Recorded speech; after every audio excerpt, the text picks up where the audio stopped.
కులాల బీసీ సంఘాల ఐక్య వేదిక తెలంగాణ రాష్ట్ర వ్యాప్తంగా సంఘాల నిర్మాణంలో భాగంగా శేర్లింగంపల్లి మహిళా సంక్షేమ సంఘం ఆవిర్భావం జరిగింది.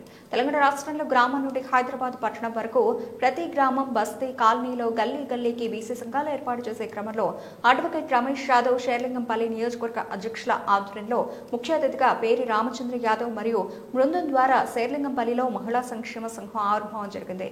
శేర్లింగంపల్లి సంక్షేమ సంఘం కార్యాలయంలో సమావేశం ఏర్పాటు చేసి మహిళా సంఘం కోఆర్డినేటర్ గా శ్రీమతి లలితారాణిని నియమించి నియామక పత్రం ఇవ్వడం జరిగింది. పూర్తి స్థాయి కమిటీ అధ్యక్ష కార్యదర్శులు శేర్లింగంపల్లి తదుపరి సమావేశంలో మహిళా మండలను సమావేశానికి ఆహ్వానించి పూర్తి స్థాయి కమిటీ ఏర్పాటు చేస్తామని నిర్వాహకులు పేర్కొన్నారు. మహిళలు కూడా మేము ఎంతో, మాకంతా ఆకాశంలో సగం అన్నట్టుగానే పురుషులతో పాటు మేము కూడా సమస్యలున్న బీసీల న్యాయ పోరాటాలు, సామాజిక న్యాయం, ఆర్థిక న్యాయం, రాజకీయ న్యాయం కోసం పోరాటం చేస్తామని ముందుకు వస్తున్న తరుణంలో ఈ సమావేశం జరిగింది. మొదటగా ప్రారంభ సమావేశాన్ని ఉద్దేశించి శేర్లింగంపల్లి బీసీ సంక్షేమ సంఘం అధ్యక్షులు అడ్వకేట్ రమేష్ యాదవ్ మాట్లాడుతూ మహిళలందరూ ముందుకొచ్చి మహిళా సంఘాలు ఏర్పాటు చేసుకోవడం శుభసూచకం. మొదటగా శేర్లింగంపల్లి నియోజకవర్గం మరియు మండల ఏరియాలో సంఘాలు నిర్మాణం గావించి ప్రతి కాలనీలో, బస్తీలో మహిళా సంక్షేమ సంఘాలు ఏర్పాటు చేస్తామని అందులో భాగంగానే మొదటగా సమావేశపరిచి మహిళా సంఘం ఆవిర్భావం చేయడం జరిగిందని తెలిపారు. నర్సింగ్ ముద్రాజ్, మియాపూర్ ముద్రాజ్ సంఘం అధ్యక్షులు మరియు శేర్లింగంపల్లి బీసీ సంక్షేమ సంఘం ఉపాధ్యక్షులు మాట్లాడుతూ మన ఐక్యమత్యమే మనకు బలం. 75 సంవత్సరాల స్వాతంత్రంలో మనకు నిర్మాణ లోపం వల్ల ఐక్యమత్యం లేక ఎక్కడ బీసీలకు న్యాయం జరగలేదు. ఈ తరుణంలో బీసీలందరూ ఏకమవడం, అందులో సగభాగమైన మహిళలు కూడా ముందుకు వచ్చి తమ తమ సంఘాలను గట్టిపరచుకోవడం సంతోషదాయకం అని విధాల శ్రేయస్కరం. మండలంలోని ఏ పని గానీ, కలెక్టర్ ఆఫీసులో ఏ పని గానీ, పోలీస్ కేసులు ఏ పని గానీ ఏవైనా మనం అందరం కలిసి సంఘాలుగా ఉంటే ఒకటేమిటి అన్ని సమస్యలు దూరం చేసుకోవడానికి పోరాడదాం. ఇందులో భాగంగానే బీసీలకు న్యాయం, సామాజిక న్యాయం కోసం పోరాడదామని మహిళలకు పిలుపునిచ్చారు. బీసీ ఫెడరేషన్ అధ్యక్షులు ఆర్కే సాయిన ముద్రాజ్ తన సందేశంలో మహిళలందరూ ఏకం కావాలి, మహిళలందరూ ఏకమైతేనే సమస్యలు దూరం అవుతాయి. 33% మహిళలకు రిజర్వేషన్ కల్పించాలని, అందులో భాగంగా 33% నుండి 50% బీసీ మహిళలకు కేటాయించాలని చెప్పడం జరిగింది. మన వేదిక ఆధ్వర్యంలో బీసీల ఐక్యమత్యమే మనకు ముఖ్యం. బీసీల ఐక్యమత్యంతో రాజ్యాధికారం సాధించుకుందామని, ఇంతవరకు మనకు బీసీలకు న్యాయం జరగలేదు. రాజకీయ, సామాజిక, ఆర్థిక న్యాయం కోసం బీసీ కులాలు, బీసీ సంఘాలు అన్ని పోరాడాలని, అందులో భాగంగానే మహిళలు కూడా ముందుకు వస్తున్నందుకు చాలా ఆనందదాయకం. ముఖ్యంగా బస్తీకి ప్రతి కాలనీలో మహిళా సంఘాలు ఏర్పాటు చేయాలని పేరి రామచంద్ర యాదవ్ ని, అడ్వకేట్ రమేష్ ని కోరడం జరిగింది. మన ఐక్యమత్యమే మనకు బలం. ఎలాంటి సమస్యలైనా మనకు తీరడానికి సంఘాలు ప్రతి గల్లీలో ఉండాల్సిందేనని పేర్కొన్నారు. మహిళా సంఘాలు బలోపేతమైతే మన కాలనీలో గాని, బస్తీలో గాని ఉన్న సమస్యలు కూడా మున్సిపల్, మండల, కలెక్టర్ ఆఫీసుల ద్వారా తీర్చడానికి ఛాన్స్ ఉంటుంది. మీ వెంట శేర్లింగంపల్లి సంక్షేమ సంఘం పూర్తి స్థాయిలో మరియు బీసీ ఐక్య వేదిక, బీసీ ఫెడరేషన్ అన్ని మీ వెంట ఉంటాయని, ఎవరికి భయపడాల్సిన అవసరం లేదని, మనం అధికార సాధనలో అందరూ కలిసి పోరాటం చేద్దామని, ఉద్యమంలో మహిళలందరూ కూడా భాగస్వాములు కావాలని కోరడం జరిగింది.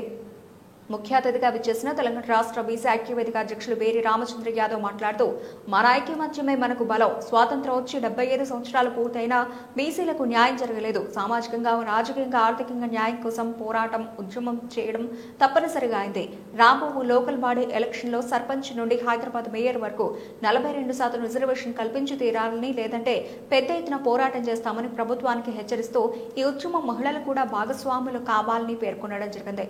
కామారెడ్డి డిక్లరేషన్ ప్రకారం స్థానిక ఎన్నికల్లో 42% బీసీలకు రిజర్వేషన్ ఇస్తామని వాగ్దానం ప్రకారం అమలు చేయుటకు జీవో వెంటనే విడుదల చేయాలని ప్రభుత్వాన్ని కోరారు. అడుక్కుంటే అధికారం ఎవరు ఇవ్వరో, మనం బీసీ నాయకులు, మహిళలు పోటీ చేసి గెలుద్దాం. అసెంబ్లీ, పార్లమెంట్ ఎన్నికల్లో పాల్గొని మన సీఎం, మన పిఎం చేసుకుందామని ఘంటాప్రదంగా చెప్పడం జరిగింది. తెలంగాణ రాష్ట్రం మొత్తం 33 జిల్లాలు మరియు మున్సిపాలిటీలు, కార్పొరేషన్లో కూడా గల్లీ నుండి హైదరాబాద్ పట్టణం వరకు ప్రతి ఏరియాలో బీసీ సంఘాలు ఏర్పాటు చేస్తామని, అందులో భాగంగానే మహిళా సంఘం ఏర్పాటు చేయడం జరిగిందని కోఆర్డినేటర్గా ఈరోజు నియామకం జరిగిన శ్రీమతి లలితకి శుభాకాంక్షలు తెలుపుతూ మీ పని తనమే ఈ రోజు నియామకం జరిగిన శ్రీమతి లలిత గారికి శుభాకాంక్షలు తెలుపుతూ మీ పనితనమే మిమ్మల్ని ముందుకు తీసుకెళ్లాలని కోరుతూ ఈ అవకాశం ఇచ్చిన అందరికీ ధన్యవాదాలు తెలియజేస్తూ ప్రసంగం ముగించారు.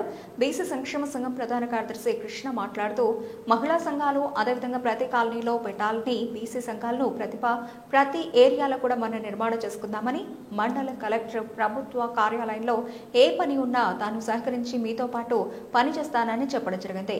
ఆఖరికి సమీక్షలో భాగంగా శేర్లింగంపల్లి అధ్యక్షులు అడ్వకేట్ రమేష్ యాదవ్ మహిళలను హాజరైన పెద్దలను ఉద్దేశించి ఇక ముందు శేర్లింగంపల్లి అన్ని బస్తీలో ఉన్న అన్ని డివిజన్లో అన్ని కాలనీల్లో బీసీ సంక్షేమ సంఘాల ఏర్పాటు నిర్మాణంలో అందరూ సహకరించాలని న్యాయపరంగా తాను అడ్వకేట్ ఉన్నందుకు ఏ పనినైనా చేసి పెడతానని తెలియజేయడం జరిగింది. మహిళా సంఘం ఆరుభావ సమావేశం శేర్లింగంపల్లి బీసీ సంక్షేమ సంఘం అధ్యక్షులు అడ్వకేట్ రమేష్ యాదవ్ గారి ఆధ్వర్యంలో తెలంగాణ బీసీ ఐక్య వేదిక అధ్యక్షులు వేరి రామచంద్ర యాదవ్ ముఖ్య అతిథిగా బీసీ ఫెడరేషన్ అధ్యక్షులు ఆర్కే సాయన ముద్రాజ్ శేర్లింగంపల్లి ఉపాధ్యక్షులు నర్సింగ్ ముద్రాజ్ ప్రధాన కార్యదర్శి కృష్ణ సంయుక్త కార్యదర్శి కార్యవర్గ సభ్యులు అనుబాయ్ సింగ్ మహిళా సంఘం coordinator Shrimati Lalitarani R Anitha M Sunanda G Nagamani Vijayalakshmi B Sridevi న్యూ సంఘమానిక ఎం మమత సురేఖ మహిళల ఆరుభావ సమావేశం విజయవంతంగా ముగించారు. ఎంతో మనకు సేవలు జరుగుతూనే ఉంటాయి. మన మంగళూరుపై జాయింట్ సెక్రటరీ గారు ఇక అన్న పేరు నాకు తెలియదు కానీ అనుసింగ్ అందరం మనం బీసీలేమే. ఇప్పుడు ఎందుకు వచ్చినాం మనం, ఎందుకంటే ఈ రోజు నుంచి మనం బాగా ఇంకా 3-3.5 సంవత్సరాలు ఎలక్షన్ ఉన్నాయి. ఎమ్మెల్యే ఎలక్షన్ ఇవాళ రేపు అగ్రవర్గాలు రెడ్డిలు రాజ్యం అదే నడుస్తుంది. పిడికెడు కూడా లేదు. 5%, 6% ఉన్నది రాజ్యాలు దేశాలు వెళ్తుంది. మనం 60%, 70% ఎస్సీ ఎస్టీ మైనారిటీ బీసీలు కలుపుకుంటే 80%, 90% మనమే ఉన్నాం. 80%, 90% మనమే ఉన్నాం. కానీ మనం రాజ్యానికి వెళ్లేసుకోలేకపోతున్నాం. మనకు చాలా సిగ్గుసేట్ అది బీసీలనే ఉంది. కాబట్టి మనం ఇప్పటి నుంచైనా మనం రాబోయే రోజులలో మన ఓటు మనం వేసుకోవాలి. ఇప్పుడు మన డివిజన్లో మన బీసీలు ఎవరైనా పడదు, ఏ కులమైనా నిలబడండి, కులంతో నాకు సంబంధం లేదు. మన బీసీలలో యాదవ్ కావచ్చు, ముందు కావచ్చు, గౌడ్ కావచ్చు, ఇంకా మంగళూరు కావచ్చు, ఇంకా రకరకాల కాస్టులు ఉంటాయి. కాబట్టి ముద్రాజులు కావచ్చు, ఇంకా రకరకాల కాస్టులు ఉంటాయి. కాబట్టి మన దాంట్లో ఎవరు నిలబడ్డా ప్రతి డివిజన్ కార్మికుడు నిలబడడానికి మన వాడకు డివిజన్ అధ్యక్షురాలకు బాధ్యత ఉండదు. ఆ అధ్యక్షురాలు బస్తీ కమిటీ లేయాలి. ఆ బస్సు అంటే ఒక డివిజన్ లో కనీసం లేదైనా ఒక 15 నుంచి 20 బస్సులు ఉంటాయి. ఒక డివిజన్కి వచ్చి 50 నుంచి 60,000 ఓట్లు ఉంటాయి. మన బీసీలందరూ గ్యాదర్ చేసుకొని బస్తీ డివిజన్ అధ్యక్షురాలు ఎవరైతే ఉంటారో ఆ డివిజన్ లో మీటింగ్ పెట్టాలి. డివిజన్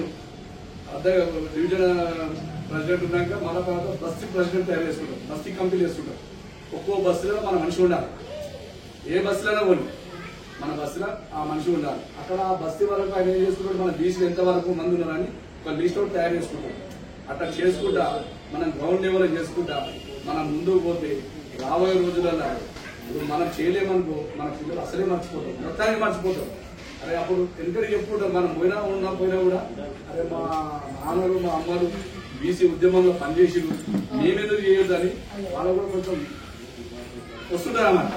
కాబట్టి ఇప్పుడు రాబోయే రోజులలో మనం గట్టిగా కష్టపడి మన ఓటు మనం వేసుకోవాలి. ఇవాళ వాళ్ళు ఇచ్చే చెత్త ముష్టి జీవోలు అవి మనకు అవసరమా? ఒక విద్యావేత్త మనం శాసనం వచ్చి 75-76 సంవత్సరాలు అవుతుంది. ఇంతమంది ముఖ్యమంత్రులు మారేరు, ఇన్ని ఇవైనాయి. ఒక్కసారి ఒక విద్యావేత్త ఏ ముఖ్యమంత్రి పోరాడినా, ఏ ముఖ్యమంత్రి ఇచ్చిందా? ఈ రెండు ఇస్తే మనం చేసుకునే పైసలు మనకే బోచ్చడి మిగులుతాయి. అలా స్కూల్ ఫీజు కట్టే లేదు, ఇంటికి కట్టే లేదు, ఇంకోటి హాస్పిటల్ పోయి లక్షలు పెట్టేది. అవే మనకు ఉంటే ఒక ప్లాట్ కొనుక్కుంటాం, హ్యాపీగా ఉంటాం. విద్యా విద్యానికి మన పిల్లలు మంచి కార్పొరేట్ స్కూల్ చదివించుకుంటాం. ఉన్న ప్రైవేటు వ్యవస్థ మొత్తం తీసేసి గవర్నమెంట్ స్కూల్ ఉన్నాయి, గవర్నమెంట్ హాస్పిటల్ ఉన్నాయి, గవర్నమెంట్ కాలేజీ, ప్రైవేట్ గవర్నమెంట్ కాలేజీలు పెట్టి పిల్లలకు మంచిగా విద్యా ఉపాధి అందిస్తే, వాళ్ళకు విద్య వైద్యం ఇస్తే ఇవన్నీ ఎందుకు మనకు ఇబ్బంది అవుతాయి? ఈ ఫ్రీ బస్ అంటారు, 2 రకాల కళ్యాణ లక్ష్మి అంటారు, ఇదే అంటారు, తులం బంగారం అంటారు, ఇష్టం వచ్చినట్టు చెప్పి అంతా బోగస్ మాటలు చెప్పి ఓట్లు దండుకొని ఇలా మనిషి ఏ స్థితికి వచ్చిండు, సంవత్సరంన్నర కూడా పాలన చేయలేకపోయాడు. అప్పుడే ఏమంటాడు రేవంత్ రెడ్డి గారు, రేవంత్ రెడ్డి సార్ ఏమంటాడు తెలుసు కదా, అయ్యా మా చేతన అయితే లేదు, మాకు అప్పు కుడతలేదు ఆట. వాళ్ళు అట్లా చెప్పుకుంటారు. అంటే ఇవాళ మనం గట్టిగా ఉంటే వాళ్ళు మన దగ్గరికి రావాలి, వాళ్ళందరూ మన దగ్గరికి రావాలి. బీసీ ఓట్లు కావాలి, బీసీలు కాదు. జై బీసీ.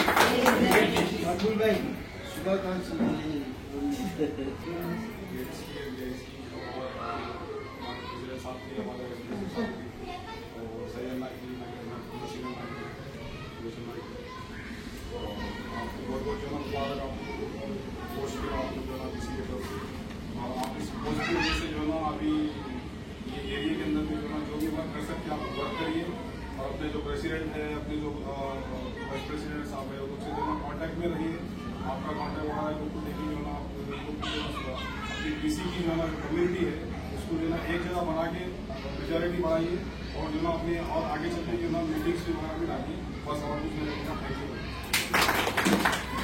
రిపోర్టర్ వ్యక్తిని తీసుకొచ్చి ఈ సంఘం ఈ సమావేశానికి వచ్చిన రాష్ట్ర నాయకులు పేరు రామచంద్ర యాదవ్ మరియు అడ్వైజర్ సాయన్న జర్నలిస్ట్ కృష్ణ తర్వాత మకూల్ భాయ్ వైస్ ఉపాధ్యక్షులు నర్సింగ్ అనుభయ్ సింగ్ భాయ్ కూడా మహిళా అధ్యక్షురాలు అనిత తర్వాత మిగతా మహిళా అధ్యక్షురాలందరికీ కూడా నా ధన్యవాదాలు. ఈరోజు సమావేశాన్ని ఏర్పాటు చేయడానికి ముఖ్య కారణం మహిళా కోఆర్డినేటర్ గా లలితమ్మని ఈరోజు మేము అపాయింట్ చేయడం జరిగింది. ఇప్పటి నుంచి మేము ఈ 10 డివిజన్లో కూడా డివిజన్ వైజ్ గా మహిళల్ని అపాయింట్ చేసుకుంటూ వెళ్తాము. లాస్ట్ గా ఒక పెద్ద మీటింగ్ లో అందరినీ షేర్లింగంపల్లి మహిళా కమిటీ మొత్తం కమిటీ చేసి దాన్ని పూర్తి విధంగా తీసుకెళ్తాం. కమిటీల విషయంలో జెంట్స్ కో కమిటీ లేడీస్ కో కమిటీ విధంగా కమిటీలు వేసేసుకుంటే వెళ్ళిపోతాం.